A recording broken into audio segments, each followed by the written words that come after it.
ബോഗൻ villa എന്ന് പറഞ്ഞിട്ടുള്ളൊരു movie വരുന്നുണ്ടല്ലോ. അപ്പോൾ അത് അമൽ നീരദ് മൂവിയാണ്. ഫഹദ് ഫാസിലുണ്ട്, നമ്മുടെ കുഞ്ചാക്കോ ബോബനുണ്ട്, ജ്യോതിർമയി. കുറച്ച് കാലത്തിന് ശേഷം ജ്യോതിർമയിനെ നമുക്ക് സ്ക്രീനിൽ കാണാൻ പറ്റും. സുഷിൻ ശ്യാമാണ് മ്യൂസിക് ചെയ്യുന്നത്. അങ്ങനെ ഒരുപാട് ആളുകളുണ്ട് കേട്ടോ. അപ്പോൾ വലിയൊരു കാസ്റ്റാണ്. ആൻഡ് ഫഹദ് ഫാസിലും അമൽ നീരദ് കൂടിയുള്ളൊരു കോംബോ അതൊരു വേറെ മാജിക്കാണ്. എന്താണെങ്കിലും നമ്മൾ സ്ക്രീനിൽ അതൊക്കെ പ്രതീക്ഷിക്കുന്നുണ്ട്. അപ്പം ഇതിനിടയിലാണ് ഒരു പാട്ട് റിലീസ് ചെയ്തത്, സ്തുതി. ഓക്കെ, ഈ പാട്ട് വന്നു ഫസ്റ്റ് ടൈം ഞാൻ കേട്ട സമയത്ത് ഓക്കെ ആ ഒരു ഫീലിംഗ് ആയിരുന്നു. പക്ഷെ ഇപ്പം അഡിക്റ്റായിപ്പോയി. കാരണം എനിക്ക് ഭയങ്കര ഇഷ്ടമായി. ഭയങ്കര ഇഷ്ടം എന്ന് പറഞ്ഞു കഴിഞ്ഞാൽ ഒരു രക്ഷയില്ലാത്ത രീതിയിൽ എനിക്ക് പാട്ട് ഇഷ്ടമായി. പാട്ട് കേൾക്കാത്തവരാരുണ്ടെങ്കിൽ ഞാൻ ജസ്റ്റ് ഒരു പോർഷൻ വിടപ്പെടും. ഇതിനെ ഭൂലോകം സൃഷ്ടിച്ച കർത്താവിന് സ്തുതി, പ്രേമം സൃഷ്ടിച്ച കർത്താവിന് സ്തുതി. ഓക്കെ, ഇതാണ് ആ ഒരു പാട്ടിൻ്റെ തുടക്കം തന്നെ വരുന്നത്. അപ്പോൾ ഇതിലിപ്പോൾ വൻ വിവാദം പൊട്ടിമുളച്ചിരിക്കുകയാണ്. ഭൂലോകം സൃഷ്ടിച്ച കർത്താവിന് സ്തുതി ഗാനം ക്രൈസ്തവ സമൂഹത്തിൻ്റെ വിശ്വാസങ്ങളെ വികലമാക്കുന്നു. ബോഗൻവില്ല സിനിമയിലെ ഗാനത്തിനെതിരെ പരാതിയുമായി സീറോ മലബാർ സഭ. അപ്പോൾ സഭ കേസായിട്ട് വന്നിരിക്കുകയാണ്. അമൽ നീരദ് സംവിധാനം ചെയ്യുന്ന ബോഗൻവില്ലയിലെ പ്രൊമോഷണൽ ഗാനമായ ഭൂലോകം സൃഷ്ടിച്ച കർത്താവിന് സ്തുതി എന്ന സംഗീതത്തിനെതിരെയാണ് ഇപ്പോൾ പരാതിയുമായി രംഗത്തിരിക്കുന്നത്. ഗാനത്തിന്റെ ഉള്ളടക്കം ക്രൈസ്തവ സമൂഹത്തെ അപമാനിക്കുന്നതാണ്. ഇത്തരത്തിലുള്ള ഗാനങ്ങൾ ഒരിക്കലും പ്രചരിക്കരുത് എന്നാണ് അൽമായ forum secretary Tony Chittilappilly central board of film സർട്ടിഫിക്കേഷനും കേന്ദ്ര വാർത്താ വിതരണ മന്ത്രാലയത്തിനും മെയിൽ മുഖേന പരാതി നൽകിയത്. ഈ ഗാനം ഇപ്പോഴും റിലീസ് ചെയ്യാത്ത സാഹചര്യത്തിൽ ക്രിസ്ത്യാനികളെ മുഴുവനും അപമാനിക്കുന്ന അല്ലെങ്കിൽ അവരുടെ സമൂഹത്തെ മുഴുവനും കളങ്കിതരാക്കുന്ന രീതിയിലുള്ള ഇത്തരം ഗാനങ്ങൾ ഒരിക്കലും പ്രചരിക്കരുത്. അത് മലയാള സിനിമയ്ക്ക് തന്നെ അപമാനമാണെന്നാണ് ടോണി ചിറ്റിലപ്പള്ളി ഇമെയിൽ മുഖേനയുള്ള പരാതിയിൽ വ്യക്തമാക്കുന്നത്. എത്രയും പെട്ടെന്ന് നടപടി വേണമെന്ന് ആവശ്യപ്പെട്ടാണ് സെൻട്രൽ ബോർഡ് ഓഫ് ഫിലിം സർട്ടിഫിക്കേഷനും കേന്ദ്ര വാർത്താ വിതരണ മന്ത്രി അശ്വിനി വൈഷ്ണവനും ഇപ്പോൾ പരാതിയുമായി രംഗത്തെത്തിയിരിക്കുന്നത്. അപ്പോൾ വിശ്വാസികളിൽ ചിലർ രംഗത്തിറങ്ങിയിരിക്കുകയാണ്. ആക്ച്വലി ഈ സോങ്ങിനകത്ത് അങ്ങനെ എന്താ പറയുക, ക്രിസ്ത്യാനിറ്റിയെ വളരെ മോശമാകുന്ന രീതിയിൽ ചിത്രീകരിക്കുന്നതോ അല്ലെങ്കിൽ യേശുവിനെ വളരെ മോശമായ രീതിയിൽ ചിത്രീകരിക്കുന്നതോ ആയിട്ടൊന്നുമുള്ളതായി ഞാൻ കണ്ടില്ല. ആക്ച്വലി ഏതോ ഒരു സീനിൽ ജ്യോതിർമയി ഇങ്ങനെ കുരിശു വരയ്ക്കുന്നുണ്ട്. ഈവൻ ബാക്ക്ഗ്രൗണ്ടിലുള്ള സെമിത്തേരിക്കകത്താണെന്നുണ്ടെങ്കിൽ ഒരു കുരിശോ കാര്യങ്ങളോ കാണുന്നില്ല. പിന്നെ അവർ ഇട്ട കോസ്റ്റ്യൂമിനകത്ത് ഇങ്ങനെ 2 കൊമ്പ് കാണുന്നുണ്ട്. ഓക്കെ, അത് മറ്റേ സൈത്താൻ ആ സാധനം ആയിരിക്കണം. ആ ഒരു കൊമ്പ് വെച്ചിട്ട് അവർ ചിലപ്പോൾ കാണിക്കാൻ ശ്രമിച്ചത്. പക്ഷെ എന്നാലും വരികളിലേക്കാണ് നോക്കണമെന്നുണ്ടെങ്കിലും ഒരു പെർട്ടിക്കുലർ വരിയുണ്ട്, ഉടലും മുറിയും നീ മൂടിയ നേരം എന്ന് പറഞ്ഞിട്ടുള്ളൊരു ഒരു ചെറിയൊരു പോർഷനുണ്ട്. അവിടെ മാത്രമാണ് ഇപ്പോൾ ഇവർ പലരും കമൻറ്റ് ബോക്സിൽ പറയുന്നത് ചുണ്ടിൽ തോക്കായി അങ്ങനത്തെ ഒക്കെ ഒരു സാധനം ഉണ്ട് എന്നുള്ളത്. അതും കൂടി ഞാൻ അവിടേക്കും തോക്കിൽ നിന്നും മറ്റേ ഉതിർക്കാം, എന്തുതിർക്കാന്നാണ് പറഞ്ഞത്, തോക്കിൽ നിന്നും നിന്നും ഉണ്ടയുതിർക്കാം അല്ലേ, ഉണ്ടയുതിർക്കാം എന്നാണ് പറഞ്ഞത്. ആമേൻ, അത് കഴിഞ്ഞിട്ട് ആമേൻ എന്നും പറഞ്ഞു. അപ്പോൾ ആ പോർഷൻസൊക്കെയാണ് ഇവർ പറയുന്നത് ക്രിസ്ത്യാനിറ്റിയെ വളരെ മോശമായ രീതിയിൽ പോർട്രേറ്റ് ചെയ്യുന്ന വരികളാണ്. പിന്നെ കുഞ്ചാക്കോ ബോബൻ ഒരു ക്രിസ്ത്യനായിട്ട് ഈ വാക്കുകൾക്ക് വന്ന് ഡാൻസ് കളിക്കുന്നു. ആക്ച്വലി ഇതിന് മുമ്പ് ഇവിടെ ഉണ്ടായിട്ടില്ലേ? അത് ഭീഷ്മപർവം സിനിമ ഇറങ്ങിയ സമയത്ത് ഇതേ ഒരു സീൻ ഉണ്ടായിട്ടുണ്ട്. ഞാൻ അന്ന് വീഡിയോ ഇട്ട സമയത്ത് അതിൽ റിയാക്ട് ചെയ്യുമ്പോൾ ഒരു പോർഷനൊക്കെ വെച്ചിട്ടുണ്ടായിരുന്നു. അതിനകത്ത് ആക്ച്വലി വർഗീയത പറയുന്നത് തന്നെ, അതിൽ വർഗീയത എടുത്ത് കാണുന്നത് തന്നെ, അത് നമ്മൾ നോർമലി സിനിമ പോയി കാണുന്ന സമയത്ത് നമ്മുടെ തലയിലോ നമ്മുടെ മനസ്സിലോ വരാത്ത കാര്യം പച്ച വർഗീയതയായിട്ട് വിളിച്ചു പറയുന്നത് ഈ വർഗീയത എലമെൻ്റ് എവിടെയെന്ന് നോക്കി നിൽക്കുന്ന ആളുകളായിരുന്നു. ഞാൻ അന്ന് ആ വീഡിയോനകത്ത് ഇവർ ഭീഷ്മപർവത്തിനെ കുറിച്ച് പറഞ്ഞിട്ടുള്ള കുറച്ച് കാര്യങ്ങളുണ്ട്. ക്രിസ്ത്യൻ വിരുദ്ധത എങ്ങനെ കലയിലൂടെ പ്രചരിപ്പിക്കാമെന്ന് കേരള പൊതുസമൂഹത്തിന് ഒരിക്കൽ കൂടി കാട്ടിക്കൊടുത്ത സമകാലിക കലാസൃഷ്ടി എന്നാണ് ഭീഷ്മപർവം എന്ന ചിത്രത്തെക്കുറിച്ച് സോഷ്യൽ മീഡിയയിൽ പലരും വിമർശിക്കുന്നത്. ഇനി ഭീഷ്മപർവത്തിലെ കഥാപാത്രങ്ങളിലൂടെ പള്ളിയിലെ അച്ഛൻ ക്രൂരനായ വില്ലൻ, ഒരു ക്രിസ്ത്യൻ കുടുംബത്തിലെ കുറച്ചുപേർ ഇസ്ലാമായി ജീവിക്കുന്നു എന്നത് മറ്റൊരു കഥാ പശ്ചാത്തലം. ചിത്രത്തിൽ ക്രിസ്ത്യൻ പെൺകുട്ടികളെ ബന്ധുക്കളായ മുസ്ലിം സമുദായക്കാർ പ്രണയ കുരുക്കിൽപ്പെടുത്തുന്നു. കുടുംബത്തിലെ ക്രൈസ്തവർ എല്ലാവരും വഴിപിഴച്ചു ജീവിക്കുന്നവരും ലഹരി മരുന്നിന് അടിമകളായവരും.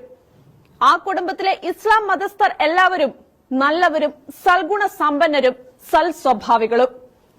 കുടുംബത്തിലെ സൽഗുണ സമ്പന്നരായ ഇസ്ലാം മത വിശ്വാസികളായ ചെറുപ്പക്കാരുടെ പിന്നാലെ കുടുംബത്തിലെ ക്രൈസ്തവ പെൺകുട്ടികൾ പ്രണയ പരവശകളായി ഓടി നടക്കുക എന്നതാണ് മറ്റൊരു കാഴ്ച. ഓക്കെ, അത് ഞാൻ കംപ്ലീറ്റ് വയ്ക്കാതെ എന്താണെന്ന് വെച്ച് കഴിഞ്ഞാൽ ഇതൊക്കെയായിരുന്നു അവരന്ന് ഭീഷ്മപർവ്വം ഇറങ്ങിയ സമയത്ത് ഇതേപോലെ എന്താ പറയുക ക്രിസ്ത്യാനിറ്റിയെ വളരെ മോശമാക്കി എന്നൊക്കെ പറഞ്ഞിട്ടുള്ള കുറേ കാര്യങ്ങൾ വിളിച്ച് പറഞ്ഞുകൊണ്ടിരുന്നത്. ആൻഡ് ഈ ഒരു വീഡിയോൻ്റെ കമൻറ്റ് ബോക്സിനകത്താണെന്നുണ്ടെങ്കിലും നിങ്ങൾ കയറി നോക്കിയാൽ മതി, കുറേ പേര് വന്ന് ഇങ്ങനെ തുരുതുര കമൻറ്റും കാര്യങ്ങളൊക്കെ ഇട്ടിട്ട് പോകുന്നുണ്ട്. എനിക്ക് തോന്നുന്നത് ട്രാൻസ് ഇറങ്ങിയ സമയത്ത് സീനുണ്ടായിരുന്നു. ഓക്കെ, ട്രാൻസിൽ ഫഹദ് ഫാസിലാണ്. അതിനുശേഷം ഇപ്പോൾ ഈ ബോഗൻവില്ല, ഇതിന് മുമ്പ് ഭീഷ്മപർവ്വം, ഈശോ എന്ന് പറഞ്ഞൊരു സിനിമ ഉണ്ടല്ലോ, നമ്മളെ ജയസൂര്യ ഉണ്ടായിരുന്നു. ഈശോ എന്ന് പറഞ്ഞ പടത്തിനും ഇതേപോലെ കോൺട്രവേഴ്സീസ് ഉണ്ടായിരുന്നു. ഈവൻ കാതൽ, മമ്മൂട്ടിയുടെ കാതൽ എന്ന് പറഞ്ഞ സിനിമയ്ക്കും ഈ പറഞ്ഞ കോൺട്രവേഴ്സി ഉണ്ടായിരുന്നു. അപ്പോൾ ആവിഷ്കാര സ്വാതന്ത്ര്യം യെസ് ഡെഫിനറ്റ്ലി ഇറ്റ്സ് ദെയർ. പക്ഷേ ഇത് ഈ സിനിമ പുറത്തു പോലും ഇറങ്ങിയിട്ടില്ല, ഒരു സോങ്ങാണ് ഇറങ്ങിയിട്ടുള്ളത്. ആ സോങ്ങിനകത്ത് ഈ പറഞ്ഞ രീതിയിൽ മതത്തെ വളരെ മോശമായി കാണിക്കുന്നതായിട്ട് മതവിശ്വാസികൾ ഇത് ഏത് രീതിയിൽ അവർക്കിത് കൺവേ ആവുമെന്ന് എനിക്കറിയില്ല. പക്ഷേ ഞാൻ പാട്ട് കേൾക്കും, ലൈക്ക് സിനിമകൾ കാണും. നമുക്കെവിടെയും നമ്മൾ ഈ ഒരു പറഞ്ഞ മതം എലമെൻ്റ് എടുത്തിട്ട് ഒരു സാധനവും കാണാത്തത് കൊണ്ടും അല്ലെങ്കിൽ മതത്തിൻ്റെ കണ്ണിലൂടെ ഒന്നും നോക്കി കാണാത്തത് കൊണ്ട് മേ ബി എനിക്കത് കണക്റ്റ് ആവുന്നില്ല. എന്നെപ്പോലെ സിനിമയെ ഇഷ്ടപ്പെടുന്നവരും പാട്ടിനെ ഇഷ്ടപ്പെടുന്നവരും ഒന്നും ഇതിനകത്തുള്ള മതം എലമെൻറ്റ് തപ്പിപ്പോകുമെന്ന് എനിക്ക് തോന്നുന്നില്ല. ആക്ച്വലി മതം എലമെൻറ്റ് മതത്തിൽ മാത്രം ഉറങ്ങി താമസിച്ച് ജീവിച്ച് വരുന്ന ആളുകളെ എല്ലാം മതം വെച്ച് കമ്പയർ ചെയ്ത് ഇക്വേറ്റ് ചെയ്ത് നോക്കുന്നവർക്ക് ചിലപ്പോൾ ഇത് ഞങ്ങളെ മതത്തിനെ എതിർക്കാനാണോ എന്ന് തോന്നിപ്പോയി കഴിഞ്ഞാൽ പിന്നെ അവിടെ ഒന്നും പറയാനില്ലേ, മനസ്സിലായ? ഇതിലൊരു കമൻറ്റ് ഞാൻ വായിച്ചുതരാം. അമൽ നീരദ്, ഹനീഫ് അദാനി, അൻവർ റഷീദ്, നാദിർ ഷാ, ഷാജി പട്ടൂർ, സൗബിൻ ഷാഹിർ ഇവരെല്ലാം ഈ അച്ചുതണ്ടിലെ കീ പ്ലെയേഴ്സാണ്. മമ്മൂട്ടിയും ഫഹദും ഒക്കെ ഇതിൻ്റെ ഭാഗം ആകുന്നതിൽ അത്ഭുതപ്പെടാനില്ല. എന്നാൽ കുഞ്ചാക്കോ ബോബനും ടൊവിനോയുമെല്ലാം സ്ഥിരമായി ഇവരോടൊപ്പം ചേരുന്നത് വിഷമകരമാണ്. അതായത് മറ്റേ മട്ടാഞ്ചേരി മാഫിയ എന്ന് എടുത്ത് പറഞ്ഞിട്ട് വരുന്നത് ഈ സിനിമകൾ ക്രിസ്ത്യാനിറ്റി അല്ലെങ്കിൽ ക്രിസ്ത്യൻസിനെ അവഹേളിക്കാൻ വേണ്ടി ഇറക്കി. അങ്ങനെയാണെന്നുണ്ടെങ്കിൽ പണ്ട് കാലത്ത് നമ്മളെ സുരേഷ് ഗോപിയൊക്കെ അഭിനയിച്ച അഭയ കേസ് അല്ലേ, അഭയ കേസിൻ്റെ ആ സീനിലൊക്കെ ക്രൈം ഫയൽ, ആ സിനിമയിൽ ഒരു ക്രൈം ഫയലാണ്. ആ പടത്തിലൊക്കെ സത്യം പറഞ്ഞു കഴിഞ്ഞാൽ അവർ വലിച്ചു കീറില്ലല്ലേ. എത്ര പടങ്ങളുണ്ട് പണ്ടത്തെ, അങ്ങനത്തെ എത്ര പടങ്ങളുണ്ട്. അപ്പം അങ്ങനത്തെ സോഷ്യൽ മീഡിയ ആക്റ്റീവ് അല്ലാത്തതുകൊണ്ടായിരിക്കാം ഒരു പക്ഷേ. ഇപ്പോഴത്തെ കാലഘട്ടത്തിൽ ഞാൻ പറയുമ്പോൾ ഇവിടെ എല്ലാം പറയുന്നുണ്ട്, ഇവിടെ പറയാത്ത ഒന്നുമില്ല. ഇവിടെ മതവും രാഷ്ട്രീയവും ഒക്കെ സിനിമയിൽ കയറി വരുന്നുണ്ട്, ചർച്ചയാവുന്നുണ്ട്. ആൻഡ് കുറേയൊക്കെ എന്താ പറയുക പ്രൊപ്പഗണ്ട ഉള്ള സിനിമകൾ വരുന്നുണ്ട്. പക്ഷേ ഇതൊക്കെ എന്ന് പറഞ്ഞു കഴിഞ്ഞാൽ ഇത് അൺവാണ്ടഡ് കോൺട്രവേഴ്സിക്കാണ് ഈ സാധനങ്ങൾ കൊണ്ടുപോകുന്നത്. But definitely it helps, like ആ ഒരു പാട്ടിനെ ഭയങ്കര ഹെൽപ്പ് ചെയ്ത് കൂടുതൽ ആളുകൾ എടുത്ത് നോക്കുന്നുണ്ട്. ഇനിയിപ്പോൾ എന്താ പറയുക, ഇനിയിപ്പോൾ വൻ സീന് പറ്റാൻ പോണത് ആരെങ്കിലും ഈ പെർട്ടിക്കുലർ സോങ്ങിൽ വല്ല ക്രിസ്ത്യൻസും പോയിട്ട് മറ്റേ സെമിത്തേരി കയറിയുള്ള റീലോട്ട് കഴിഞ്ഞാൽ അപ്പം പള്ളിയിൽ നിന്ന് പുറത്താക്കുന്നതാണ് എനിക്ക് തോന്നുന്നത്. എന്താണെങ്കിലും ഒരു ലേഡി കുറച്ച് കാര്യങ്ങൾ പറയുന്നുണ്ട്, അത് നോക്ക്.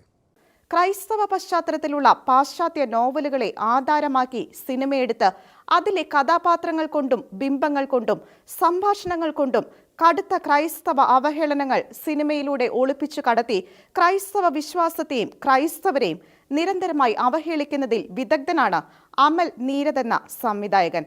ക്രൈസ്തവ അവഹേളനങ്ങൾ കുത്തി നിറച്ച ഭീഷ്മപർവം എന്ന തന്റെ സിനിമയ്ക്ക് ശേഷം ഫഹദ് ഫാസിലിനെയും ഷറഫുദ്ദീനെയും കുഞ്ചാക്കോ ബോബനെയും മുഖ്യ കഥാപാത്രങ്ങളാക്കി നിർമ്മിക്കുന്ന ബോഗൻവില്ല എന്ന സിനിമയിലെ ഭൂലോകത്തെ സൃഷ്ടിച്ച കർത്താവിന് സ്തുതി എന്ന ഗാനവും അതിന്റെ ചിത്രീകരണ രംഗങ്ങളും ഇപ്പോൾ വിവാദമായി മാറിയിരിക്കുകയാണ്. ക്രൈസ്തവ വിശ്വാസ ചിഹ്നങ്ങളെയും പ്രതീകങ്ങളെയും കർത്താവിനെ തന്നെയും അങ്ങേയറ്റം ഹീനമായി താറടിച്ച് അവതരിപ്പിച്ചിരിക്കുകയാണ് ബൊഗെയിൻവില്ലയുടെ പ്രമോഷനായി പുറത്തുവിട്ട ഭൂലോകത്തെ സൃഷ്ടിച്ച കർത്താവിന് സ്തുതി എന്ന ഈ ഗാനത്തിലൂടെ. നിത്യജീവിതത്തിന്റെ ഭാഗമായി ക്രൈസ്തവ സമൂഹം ചേർത്ത് വെക്കുന്ന കുരിശും അതിനെ ചുറ്റിപ്പറ്റിയുള്ള പ്രാർത്ഥനകളുമെല്ലാം തികച്ചും പൈശാചികമായ മ്യൂസിക് ബിൽഡപ്പുകളുടെ പശ്ചാത്തലത്തിൽ പൈശാചികമായി അവതരിപ്പിച്ച് അതിൻ്റെ കൂടെ മ്ലേച്ഛവും ആഭാസകരവുമായ നൃത്തങ്ങൾ കോർത്തിണക്കി സെമിത്തേരികളിലും ക്രൈസ്തവ വിരുദ്ധമായ പശ്ചാത്തലങ്ങളിലും ചിത്രീകരിച്ച് ഉന്മാദഭാവത്തിൽ പാടുന്ന ഭൂലോകത്തെ സൃഷ്ടിച്ച കർത്താവിന് സ്തുതി എന്ന പാട്ട് ഇപ്പോൾ ക്രൈസ്തവ സമൂഹത്തിൽ നിന്നുള്ള കടുത്ത എതിർപ്പുകൾക്കും പ്രതിഷേധങ്ങൾക്കും കാരണമായിരിക്കുകയാണ്. സകല തിന്മകളുടെ ഓരോ വരികൾക്ക് ശേഷം ആമേൻ എന്ന മഹനീയ വാക്ക് മറുപടിയായി ചേർക്കുകയും ചെയ്തിട്ടുണ്ട് ഈ ആഭാസ ഗാനത്തിൽ. കർത്താവിന് സ്തുതി എന്ന് പറഞ്ഞ പാട്ടിറക്കി സാത്താന് സ്തുതി പാടുന്ന രീതി അവലംബിച്ചിരിക്കുന്നത് ക്രൈസ്തവ സമൂഹത്തിലെ പുതുതലമുറയെ വഴിതെറ്റിക്കാനും സമൂഹത്തിൽ തെറ്റായ സന്ദേശങ്ങൾ പ്രചരിപ്പിക്കാനും ആകണം. കേവലം ഒരു പ്രൊമോ സോങ്ങിൽ ഇത്തരത്തിൽ വലിയ ക്രൈസ്തവ വിശ്വാസ അവഹേളനമുണ്ടെങ്കിൽ അതിന്റെ ഇരട്ടി അവഹേളനം സിനിമയിൽ ഉണ്ടായിരിക്കാനാണ് സാധ്യതയെന്നും സന്ദേഹം ഉയരുന്നുണ്ട്. പിന്നെ മറ്റൊരു വൈരുദ്ധ്യം, പുറത്തിറങ്ങുന്ന ഒട്ടുമിക്ക ക്രൈസ്തവ അവഹേളന ചിത്രങ്ങളിലും നായകൻ ഫഹദ് ഫാസിൽ എന്ന നടനാണ് എന്നതാണ്. ട്രാൻസ്, ജോജി, ഇപ്പോൾ ബൊഗേൻവില്ല തുടങ്ങി ഉദാഹരണങ്ങൾ പലതുണ്ട്. അതുകൊണ്ട് തന്നെ ഫഹദിനെ പലരും ആ വിഭാഗം സിനിമകളിലെ നായകൻ എന്ന തരത്തിൽ ബ്രാൻഡ് ചെയ്തു കഴിഞ്ഞു. എന്നാൽ കത്തോലിക്ക വിശ്വാസിയായിരുന്ന കുഞ്ചാക്കോ മുതലാളിയുടെ കൊച്ചുമകൻ ഇത്തരം ക്രൈസ്തവ അവഹേളന ചിത്രങ്ങളിൽ അഭിനയിക്കുന്നതും നിർമ്മിക്കുന്നതും അങ്ങേയറ്റം പ്രതിഷേധാർഹമാണ് എന്ന് പറയാതെ വയ്യ. വിശുദ്ധ കൂദാശകളെയും പൗരോഹിത്യത്തെയും പരസ്യമായി അവഹേളിച്ച റോമൻസ് എന്ന ചിത്രം തന്നെ ഏറ്റവും നല്ല ഉദാഹരണം. ബൊഗേൻവില്ല എന്ന ചെടിക്ക് തിന്മയുമായി പ്രത്യക്ഷമായ ബന്ധമില്ലെങ്കിലും മറഞ്ഞിരിക്കുന്ന അന്ധകാര ശക്തികളുടെ പ്രതീകമായി ഇതിനെ വ്യാഖ്യാനിക്കാറുണ്ട്. തിന്മകളെയും പൈശാചികതകളെയും ബൊഗേൻവില്ലയുമായി ബന്ധിപ്പിക്കുന്ന പല ഉദാഹരണങ്ങളും പാശ്ചാത്യ സാഹിത്യത്തിൽ ഉണ്ട്. എൻ്റെ മുന്നേ ബൊഗൻവില്ലൊക്കെ ഇത്രത്തോളം വലിയ സെറ്റപ്പ് സാധനമായിരുന്നു. പണ്ടത്തെ കുറേ പള്ളികളുടെ ഫ്രണ്ടിൽ ബൊഗൻവില്ല ഉണ്ടായിട്ടുണ്ട്, ഞാൻ കണ്ടിട്ടുണ്ട്. കുറേ ക്രിസ്ത്യൻസിൻ്റെ വീട്ടിലുണ്ട് പണ്ട് കാലം. ഇപ്പം ബൊഗൻവില്ല ഈ പേപ്പർ പൂവ് അല്ല, എൻ്റെ പേര് പേപ്പർ പൂവ്, കടലാസ് പൂവ്. ഈ സാധനം ഇപ്പോഴാണ് കുറവ്. പണ്ട് കാലത്ത് ഞാൻ സ്കൂളിൽ പഠിക്കുന്ന കാലത്ത് ഐ റിമെമ്പർ പള്ളികൾക്ക് മുമ്പിലും ക്രിസ്ത്യൻ വീടുകൾക്ക് മുമ്പിലും ഒക്കെ ഞാൻ ഈ സാധനം കാണാറുണ്ട്. ഇത് ഇത്രയും വലിയ തിന്മയോട് ചേർന്ന് കിടക്കുന്ന സാധനമാണെന്നുണ്ടെങ്കിൽ ഇവർ ഈ സാധനങ്ങളൊക്കെ വീട്ടിൽ വയ്ക്കും. പിന്നെ കഷ്ടമാണ് ഈ കുഞ്ചാക്കോ ബോബൻ്റെ കഥ. ഇനി പടം പുറത്തിറങ്ങിയിട്ട് ഉമ്മാരെങ്ങാണ്ട് കുഞ്ചാക്കോ ബോബനെ ബാൻ ചെയ്ത് കളയോ പള്ളി എന്നൊന്നും പറയാൻ പറ്റില്ല. പിന്നെ ഫഹദ് ഫാസിലിനെ അവർ മറ്റേ നോട്ട് ചെയ്ത് ചാപ്പ് കുത്തിക്കഴിഞ്ഞു. ഏത് ക്രിസ്ത്യൻ വിരുദ്ധ സിനിമകളിൽ അഭിനയിക്കുന്ന നായകൻ എന്ന് പറഞ്ഞിട്ട്. ഇവിടെ എത്രയോ സിനിമകൾ ഇറങ്ങുന്നു. ആ സിനിമകളിലൊക്കെ ആ സിനിമ ഡിമാൻഡ് ചെയ്യുന്നൊരു കാര്യമുണ്ട്. ഇപ്പോൾ സീത്തനിസമാണ് പറയണമെന്നുണ്ടെങ്കിൽ ഡെഫിനറ്റ്ലി ആ സാധനം പറയുമ്പോൾ അവിടെ ക്രിസ്ത്യാനിറ്റി പറയില്ലേ? കാരണം അതങ്ങനെയല്ലേ, അത് പറയും. ഇപ്പോൾ ചില സിനിമയിൽ യക്ഷി പ്രേതം എന്നൊക്കെ പറയുന്ന സമയത്ത് അവിടെ ഹിന്ദുയിസം പറയാറില്ലേ? ഇത് മറ്റേ ആവാഹനം, ഉച്ചാടനം എന്നൊക്കെ പറഞ്ഞിട്ടുള്ള പരിപാടികൾ പറയാറില്ലേ? അങ്ങനെ ഇപ്പോൾ ജിന്ന് അങ്ങനത്തെ കുറേ സാധനങ്ങൾ റിലേറ്റഡ് ആയിട്ട് എടുക്കുമ്പോൾ അവിടെ മുസ്ലിം മതത്തിൻ്റെ കാര്യങ്ങളൊക്കെ പറയാതിരിക്കുന്നുണ്ട്. സോ സംതിങ് ഈസ് ലൈക്ക് അത് റിലേറ്റഡ് ആണ് ആ സാധനങ്ങൾ. അങ്ങനെയാണ് അത് അങ്ങനെ പറഞ്ഞു പോണത്.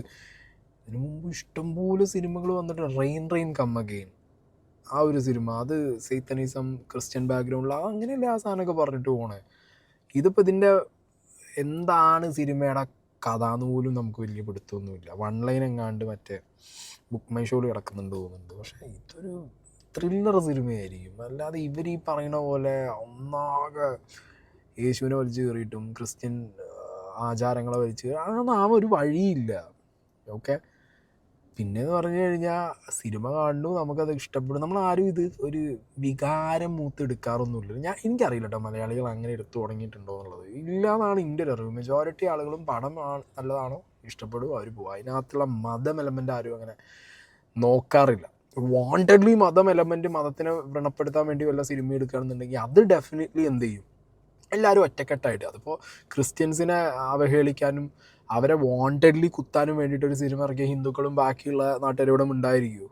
ആരും ഉണ്ടായിരിക്കില്ല. ഒറ്റക്കെട്ടായിട്ട് തന്നെ തീർക്കും.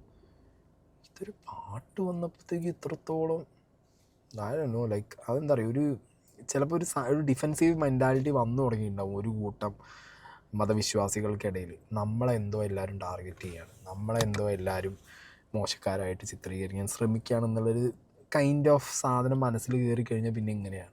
പിന്നെ എന്ത് കണ്ടാലും യുവന്മാരെന്ത് ഇങ്ങനെ ചെയ്തത്. അത് ഹിന്ദുവിനും മുസ്ലിമിനും ക്രിസ്ത്യൻസിനും ഒക്കെ ഈ ഇഞ്ചക്ഷൻ വെച്ച് കൊടുക്കാൻ ഇവിടുത്തെ മത നേതാക്കന്മാരെ കൊണ്ടും രാഷ്ട്രീയക്കാരെ കൊണ്ടും സാധിച്ചിട്ടുണ്ട് കൃത്യമായിട്ട്. അതിനുള്ള തെളിവാണ് ഓരോ സിനിമ ഇറങ്ങുന്ന സമയത്തും മതത്തെ പറഞ്ഞേ ദൈവത്തെ പറഞ്ഞേന്ന് പറഞ്ഞിട്ട് ഇറങ്ങിത്തിരിക്കും. ഇന്നാ ഈ മതത്തിൻ്റെയും ദൈവത്തിൻ്റെയും പേരിലാണ് ഇവരൊക്കെ വെട്ടിയും കുത്തിയും ചാവുക. അതാണ് ഏറ്റവും രസം. എല്ലാ മതവും ഒന്നാണ്, എല്ലാ മതത്തിലും ഒന്നാണ് പറയുന്നത്, എല്ലാ ദൈവവും ഒന്നാന്ന് പറഞ്ഞിട്ട് 3 മതക്കാരെയും പിടിച്ചൊരു കസാല ഇട്ടിട്ട് നേർക്ക് നേരെ എൻ്റെ മതം നല്ലത് എന്ന് ഒരാളാ 3 പേരിൽ ഒരാൾ പറഞ്ഞു കഴിഞ്ഞാൽ അവിടെ അടിയും നല്ലും കുത്തുപോയി. അതല്ലേ അവിടുത്തെ വിശ്വാസം, വിശ്വാസികൾ അല്ലേ? അപ്പം പിന്നെ സിനിമയിലും ഒരു ഇതേമാതിരത്തെ സാധനങ്ങളൊക്കെ കണ്ടിട്ട് പടവാളെടുത്തിട്ട് ദൈവത്തിന് ഞാൻ അതായിരിക്കും ദൈവത്തിനെ രക്ഷിക്കാൻ ഇവന്മാരാവശ്യം എന്താ, സ്വയം രക്ഷിക്കാൻ അറിയുന്ന സാധനത്തിനല്ലേ ദൈവം എന്ന് വിളിക്കുന്നത്.